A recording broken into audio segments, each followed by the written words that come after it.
আসসালামু আলাইকুম ওয়া রাহমাতুল্লাহি ওয়া বারাকাতুহু। প্রিয় দর্শক, 4 সংস্কার কমিশনের রিপোর্ট জমা দিয়েছেন প্রধান উপদেষ্টা ডক্টর মোহাম্মদ ইউনূসের হাতে। এই 4 উপদেষ্টা কি দিয়েছেন রিপোর্টের মধ্যে, এটা হলো আজকের আলোচনার বিষয়। গুরুত্বপূর্ণ অনেকগুলা বিষয় চলে আসছে, নির্বাচন থেকে শুরু করে সব ধরনের রুটম্যাপ, সব ধরনের আগামী বাংলাদেশটা কীরকম বাংলাদেশ হওয়া প্রয়োজন, কীরকম বাংলাদেশের মানুষের চাহিদা, এই চাহিদা মেটানোর জন্য সব ধরনের কার্যক্রম হাতে নিয়েছেন ডক্টর মোহাম্মদ ইউনূস। তিনি কি শেষ করতে পারবেন? ওনার পক্ষে কি এই কমিশনের রিপোর্টগুলা বাস্তবায়ন করা সম্ভব?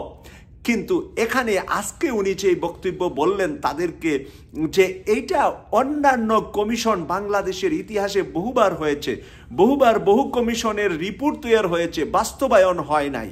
কিন্তু এই কমিশনের রিপোর্টগুলা এমন সিস্টেমে তৈরি হয়েছে যে পরবর্তীতে নির্বাচন হবে, নির্বাচিত সরকার আসবে, সব কিছু চলবে, কিন্তু কমিশনের রিপোর্টের বাস্তবায়ন তারাও করতে বাধ্য থাকিবে। প্রিয় দর্শক, বাধ্য থাকিবে তারাও করতে। তাহলে এটার মধ্যে কেমন জিনিস আছে? এটা কি কোরআন হাদিস কিনা যে এটা বাধ্য থাকবে? নো, এটা বাংলাদেশের 28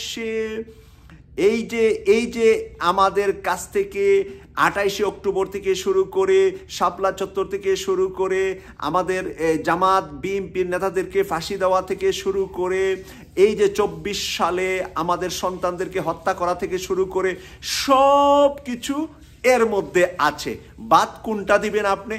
খালেদা জিয়ার কথাও লেখা আছে, জিয়াউর রহমান সাহেবের কথাও লেখা আছে, জামাত নেতাদের কথাও লেখা আছে, ছাত্রদের হত্যাকাণ্ডের বিচারের কথাও লেখা আছে, আলেম উলামাদেরকে শাপলা চত্বরের রাতের আধারে হত্যা করা হয়েছে তাও লেখা আছে।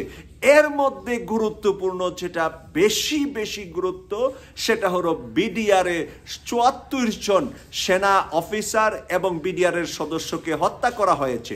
এর পরবর্তীতে বিচারের নামে এই নৌজওয়ানদেরকে কারাগারে নিয়ে হত্যা করা হয়েছে, বিভিন্ন অজুহাত দিয়ে তাদেরকে ওখানে মারা হয়েছে।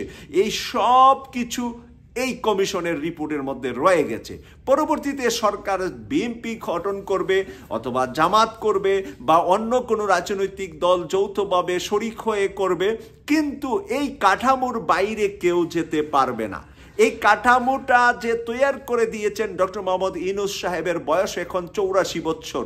উনি ভালো করে জানে যে এই কাঠামোটা জাতি 100 বছরের জন্য, আগামী 100 বছর জাতি দিক নির্দেশনামূলক একটি কাঠামো উনি তৈরি করেছেন। এই কাঠামোর মধ্যে হয়তোবা আমাদের সংসদের নির্বাচনের পদ্ধতি চেঞ্জ হবে, আমাদের পার্লামেন্টের পদ্ধতি চেঞ্জ হবে, প্রধানমন্ত্রী এবং রাষ্ট্রপতির ক্ষমতার ভিতরে দূরত্ব কমবে। এখন প্রধানমন্ত্রী ইচ্ছা করলেই খুন খারাপি পুলিশকে অর্ডার দিতে পারবে না, তখন রাষ্ট্রপতি থাকবে আবার জনগণের ভোটে নির্বাচিত রাষ্ট্রপতি, কোনো প্রধানমন্ত্রীর আন্ডারে থাকবে না, কোনো দলের আন্ডারে থাকবে না।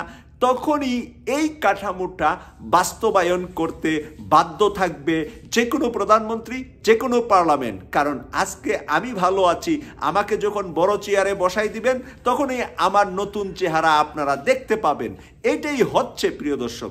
সেই কারণেই সেই জায়গা থেকেই ডক্টর মোহাম্মদ ইউনূসের এই কঠিন সিদ্ধান্ত বাস্তবায়ন হবে বাংলাদেশের 18 কোটি মানুষের পক্ষে, এবং তরুণ সমাজ, তরুণরা এই কমিশনের রিপোর্টের উপরে তারা চাবে নতুন বাংলাদেশ গড়তে। আগামীকাল বৃহস্পতিবার সকল রাজনৈতিক দলের সাথে ডক্টর মোহাম্মদ ইউনূস বসবে, এই কমিশনের রিপোর্টগুলো নিয়ে আলোচনা হবে, তারপর থেকে শুরু হয়ে যাবে এটার বাস্তবায়ন। কেটিভি 24-কে সাবস্ক্রাইব করে আমাদের পাশে থাকবেন এই প্রত্যাশা করছি। আমি সৈয়দ মাসুক, রিয়াদ, সৌদি আরব থেকে। আল্লাহ হাফেজ।